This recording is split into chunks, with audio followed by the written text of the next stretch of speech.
ఆ project depth అర్థం కాక, తెలంగాణ భౌగోళిక స్వరూపం మీకు అర్థం కాక, మీకు తెలంగాణ పట్ల అవగాహన లేక, కేసీఆర్ గారికి ఉన్న నాలెడ్జ్, ఆయన ఎక్స్పీరియన్స్, ఆయన ఉమ్మడి ఆంధ్రప్రదేశ్లో ఆయన అనుభవించినటువంటి వివక్ష, ఇప్పుడున్న ముఖ్యమంత్రి గారు ఉమ్మడి ఆంధ్రప్రదేశ్లో కూడా మనకు వ్యతిరేకంగా పనిచేసినటువంటి వ్యక్తి, ఇప్పటికి కూడా పక్క రాష్ట్రం ఎజెండా అమలు చేసేటటువంటి వ్యక్తి, ఇప్పటికి కూడా అక్కడ బనకచెర్ల కడతా ఉంటే మాట్లాడినటువంటి వ్యక్తి.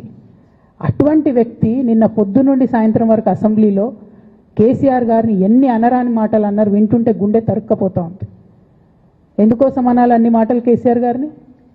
కేవలం రాజకీయ లబ్ధి పొందడానికి మాత్రమే, అంతకుమించి ఏమీ లేదు. ఇదే రేవంత్ రెడ్డి గారు అంతకుముందు ఒక టీవీ ఇంటర్వ్యూలో చెప్పారు, కేసీఆర్ గారికి పైసల మీద ఆశ లేదు, పాపం ఆయనకు మీటింగ్ పెట్టాలంటే కూడా పైసలు ఎప్పుడు కావాలంటే అప్పుడు చూస్తారు ఎక్కడున్నాయని, కానీ అప్పటిదాకా ఆలోచన కూడా చేయరని. మరి అటువంటి కేసీఆర్ గారి మీద ఇంత కుట్రపూరితంగా అభాండాలు ఎందుకు వేస్తున్నారు?